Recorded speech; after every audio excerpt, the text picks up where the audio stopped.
Texas football dominates in a statement victory as Arch Manning leads the offense to a 55-point shutout, while Texas Volleyball keeps an undefeated season rolling with 2 more sweeps against ranked opponents. And the race for the MLB postseason is on with only 1 week of games left. All that and more on College Press Box.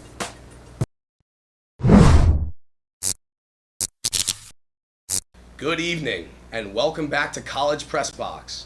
I'm Dylan Becker, hosting with Elle Edwards tonight. Before we get started, we want to remind you that College Press Box is brought to you by Cat Metro, Austin's transit system. We connect you to work, school, play, and everywhere in between. Plan your ride to the next game at catmetro.org. Well, this past Saturday, Texas hosted the Sam Houston Bearcats, looking to prove their worth as a top 10 team and build some momentum before conference play, and they did just that. Here's what our Colin and Zoe had to say after the Longhorns' dominant win. In their final non-conference game, and their last home game until November, the Longhorn offense found its frequency and the defense was electric as ever, leading to an ultimate culmination of a 55-0 win over Sam Houston State University. As the Longhorns head into SEC play, there's many questions left to be answered. The Longhorns secured their largest win of the season thus far thanks to execution in all 3 phases of the game.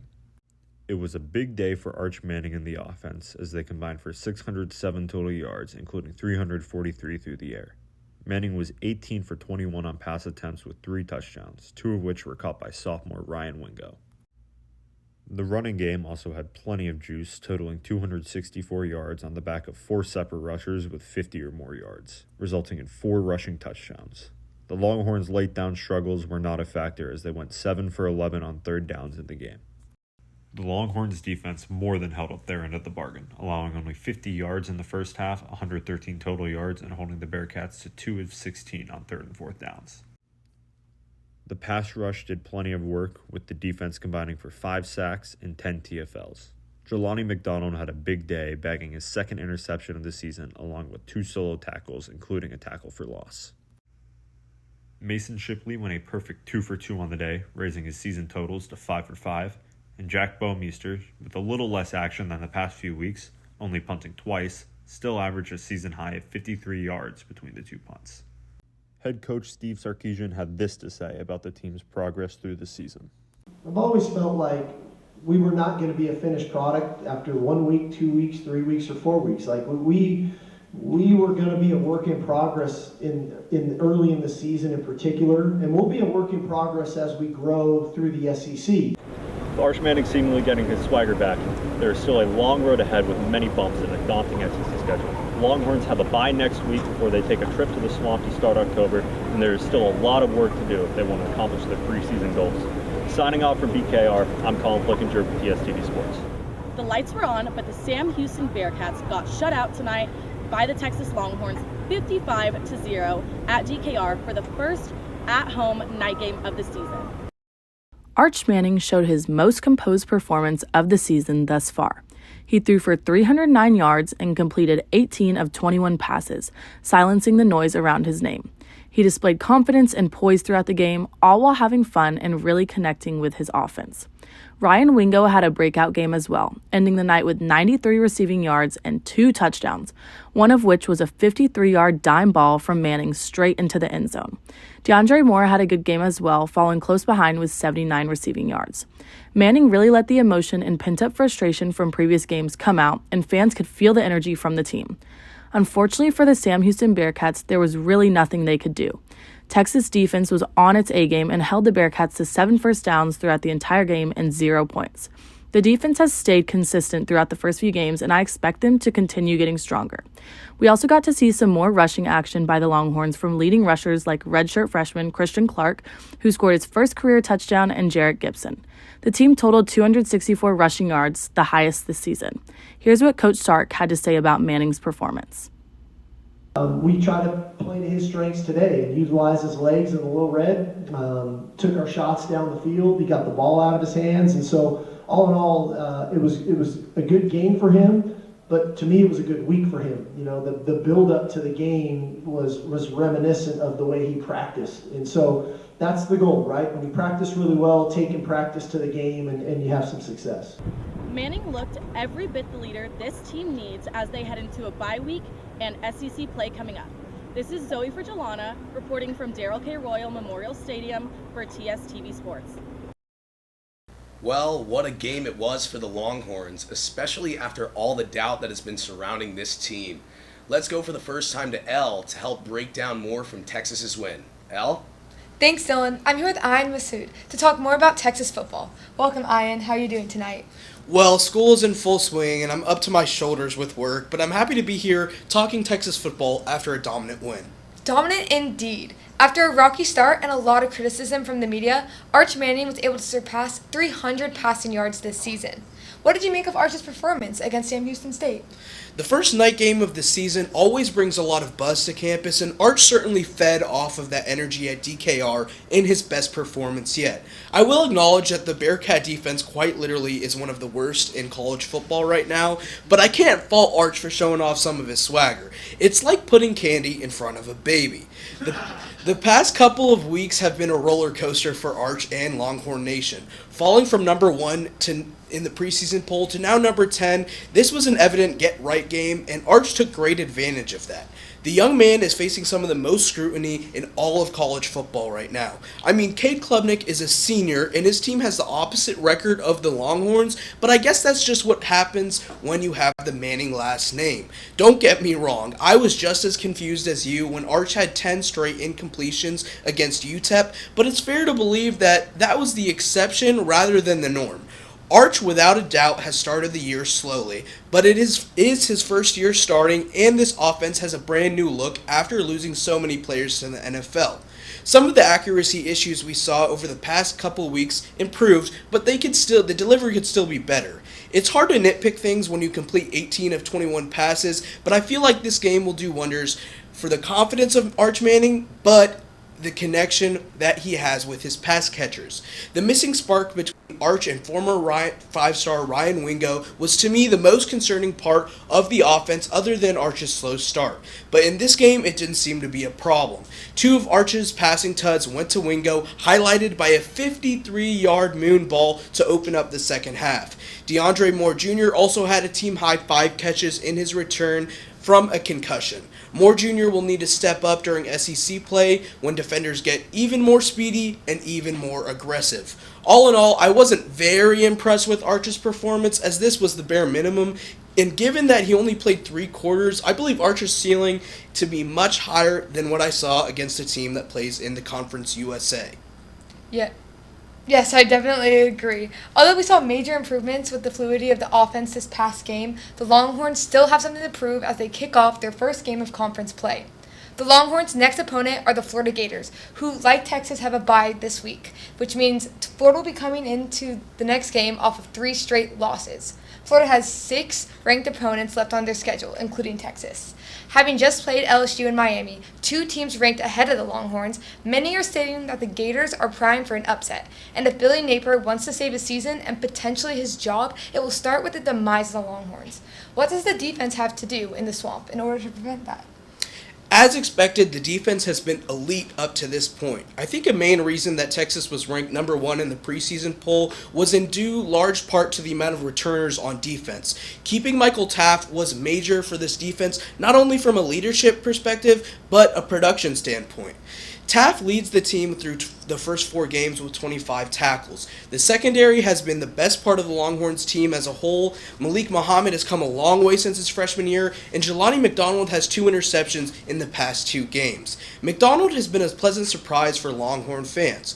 I do think Texas needs some more from their front 7. We saw LSU disrupt DJ Lagway, forcing him to throw 5 picks, but their defense also had 3 sacks.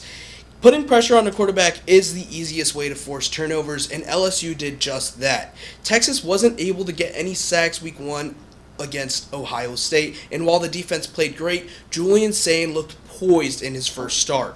That is something that Texas cannot allow again. Lagway is also a threat on the ground, so Anthony Hill and Leon LaFau will have their hands full. We haven't seen Hill get a sack yet this season. Last year he had 8. so he needs to get one soon. Colin Simmons has also had very high expectations on him, and while the penalties and mental errors he made the first couple weeks have gone down, we have not seen him be a game wrecker yet like he can be. The first game of SEC play gives this defense a chance to carry over what they have done through the first 4 games. Texas will need to dial up various styles of pressures while being aware of the speed Florida has downfield. I think this defense really does have a shot to carry this squad to a win. If the secondary can do what they did against the Buckeyes, and if Texas can force lots of pressure from 4 and 5-man fronts, Lagway is bound to throw some bad passes that could end up in Longhorn hands. Both the offensive and defensive sides of this team truly showed how dynamic they can be when plays come together and confidence is displayed. Lastly, the Longhorns play a gauntlet of opponents during conference play, including the red-hot Oklahoma Sooners, at Georgia where the Bulldogs haven't lost a home game in what feels like a decade, and hosting a sneaky Vanderbilt team before finishing the season with the Lone Star Showdown at home against the Aggies. What are your keys to a successful slate of conference games for the Texas Longhorns?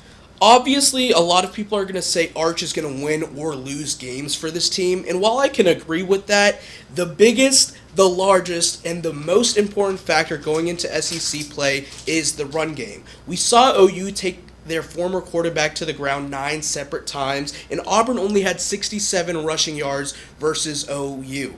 Yes, it will be hard to run the ball against some of these SEC opponents, but a healthy run game does dividends for an offense. It puts the quarterback at less risk of injuries when they aren't getting constantly hit, and it's hard to throw picks when you're pounding the rock on the ground.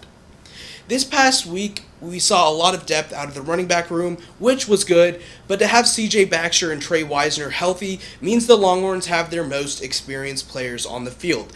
Baxter has looked phenomenal in his return after missing all of last season. Texas knows Trey Wisner can get the job done after he rushed for over 1,000 yards last season. While I think Sark will unleash Arch on the ground sometimes, I do believe the Longhorns have a long season ahead of them, and Sark doesn't want to put Arch at risk. I liked what they did for Sam Houston, allowing Arch to pull the ball in the red zone and letting him score on the ground in easy situations. I do not, however, think running Arch at midfield on a 1st and 10 will be their best option.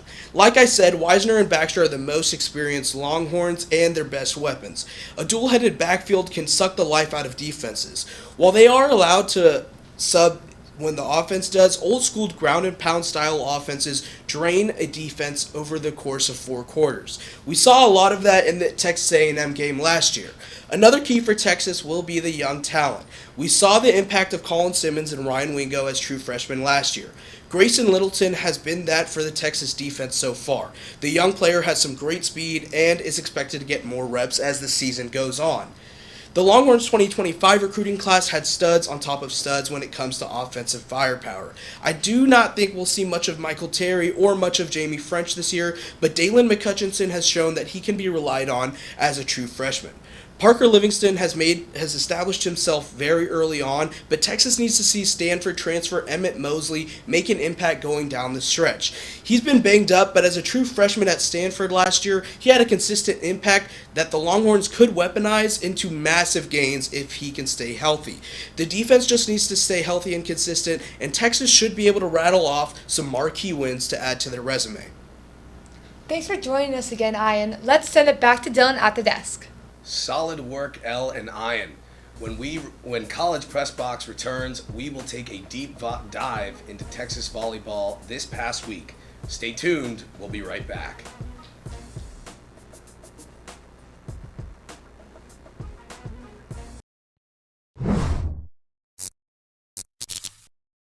Welcome back to College Press Box. Texas volleyball has been unstoppable and are currently undefeated. Our very own Georgie Ruiz covered the Longhorns' win against TCU. Let's take a look at her coverage. The Texas Longhorns faced number 9 TCU on Wednesday night at Gregory Gym, and their balanced attacks proved too much for the Horned Frogs. And all eyes were on Tori Stafford, who cracked up more than 15 kills, followed closely by Kari Spears. Texas hit over .3 as a team, while TCU held under .2, and Gregory Gym was rocking, with the student section fueling momentum at every point. We also got to see a lot of leadership with our veteran players. For instance, Elle Swindle and Emma Halter were definitely key players in this game, keeping up the momentum and getting this young freshman team on point. Though the Longhorns swept the Horned Frogs, TCU did not go down without a fight, making some key plays and some intense rallies with some amazing points from their players. Keeping the energy up from the match, the Texas Longhorns hosted number 21 Baylor on Friday and did another sweep in less than an hour and a half. And while there is some cleaning up to do before conference matches begin, head coach Jarrett Elliott says he's excited about where the team is headed and is focusing more on the game by game. Now, the spotlight is on the Texas Longhorns and whether they can carry this energy into the conference play and make a push for another national title run after falling short a year ago. And for TSTV Sports, I'm Georgie Ruiz. Great work, Georgie. Now for more analysis. Let's go to our volleyball analyst to take a closer look at this team. Thanks, Elle. I'm here with Elle Schreibman to talk more about this special Texas team. Welcome to the show, Elle. How are you? I'm doing great, thank you. It was an eventful week of sports here on the 40 acres, especially at Gregory Gymnasium, where the Texas volleyball team swept two more ranked opponents to improve to 8-0 on the season. Yeah, 8-0, absolutely incredible. And as you mentioned, two ranked opponents, number 9 TCU and number 21 Baylor at home last week. Let's start with that Wednesday matchup against TCU. How did the Longhorns beat the Horned Frogs? TCU actually came into this one with 5 ranked wins of their own, but at Greg, Texas showed there's always a bigger fish. The Longhorns jumped out to a 6-0 lead and dominated the first set 25-12, but then TCU fought back, taking a mid-second set lead before a 15-5 run stole the set back for the Horns. In the third and final set, TCU gave UT its closest showing, but another 6-1 run closed out the sweep. It was an impressive showing from Elle Swindle, who set the table with 35 assists, and 2 freshmen, Abby Vanderwall and Carrie Spears, having double-digit kills. Yeah, it's really been a big start for those freshmen, and Carrie Spears specifically, coming off SEC Player and Freshman of the Week nods, was instrumental in Friday's game against Baylor. What did you see from Texas in their third consecutive sweep? Yeah, Spears was the difference maker again. She tied her career high of 18 kills with efficient hitting, and Texas fed off her energy all night. The first set was the closest, but the Longhorns turned it on in the second with a 17-4 run with 4 aces in the frame. Then in the third, the defense took over with 5 out of 11 blocks as a team in the set, 4 coming from freshman Taylor Harvey. It felt like a complete performance, and Texas improved to 51-0 all time against Baylor at home. Wow, 51-0. Talk about owning. Anyways, it's been so incredible to see all this young talent mesh with the team's veterans and having it result in this undefeated start that they've got going into the team's first SEC matchup against Vanderbilt Wednesday night. How do you think this team can continue its winning ways for the rest of the season? Well, after running through a gauntlet of ranked opponents, there's actually nobody left on the schedule who is currently ranked. So for Texas, it really comes down to 2 things: remembering who they are and making sure they don't underestimate anybody. If they keep that edge night in and night out, this team has everything it needs to keep stacking wins in SEC play and remain undefeated for much, much longer. That'll do it for here. Thank you for joining us again, Allie. Back to you, Elle. Thank you, Dylan and Allie. When College Press Box returns, we'll be taking a look about the MLB playoffs. You won't want to miss it.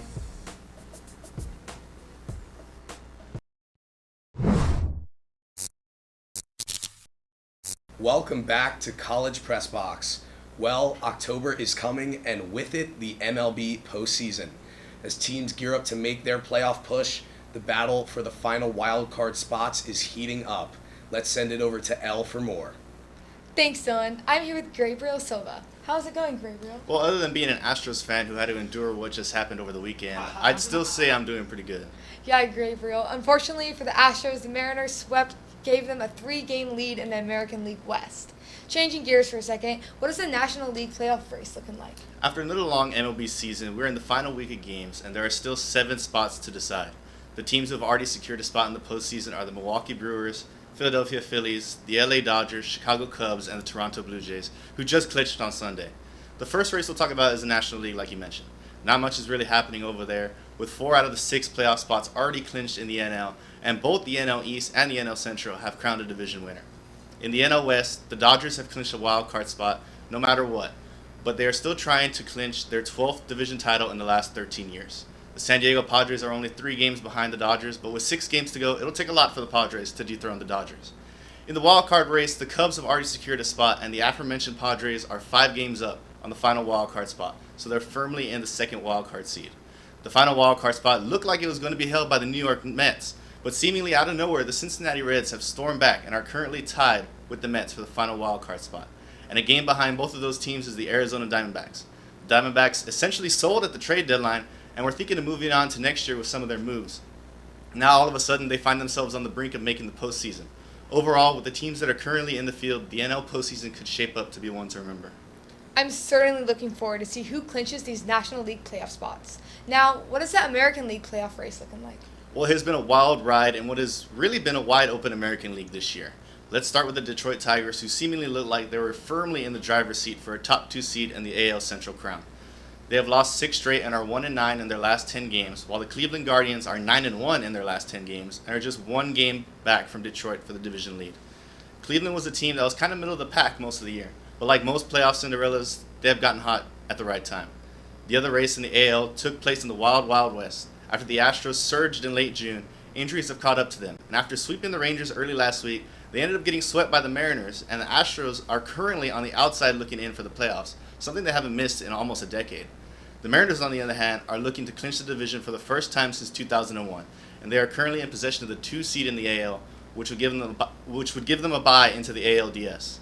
Right now, the AL wildcard consists of the Yankees, Red Sox, Guardians, and Astros. The Yankees are comfortably at the top of the race, but 1 game separates the Red Sox from the Guardians and the Astros, who are currently tied in the standings. It should be a fun one to finish the season in the American League. You've said it yourself, Grabiel. This has been a long baseball season with ups and downs of various teams across the leagues. What is the biggest surprise or disappointment you've seen this season, and do you have any predictions for postgame? There are many different stories that happen over a 162-game season. One team that has surprised me is the New York Mets. They had the best record in baseball early in the season, and in typical Lowell Mets fashion, they have completely flipped the script since then, and they're fighting for their playoff lives. For a team that has a payroll over $330 million, and they won the Juan Soto sweepstakes, you would think they would have clinched a playoff spot already. But that just isn't the case. As far as an end-of-season prediction, I think that the Astros will end up squeaking into the postseason with the Guardians and Tigers playing one another to end the year. I think the Mets will somehow find a way to hang on during the last week of the season, but I can see it being a last game of the season type of clinching scenario. It's another fun race as the end of the season is approaching, and if the end of the regular season is any indication, the postseason will certainly be a blast. Great analysis, Gabriel. Now back to you at the desk, Dylan. Thanks, Elle and Grabiel. When we return to College Press Box, we'll take a look at this past week in Longhorn sports and see what's ahead. Don't go anywhere. We'll be right back.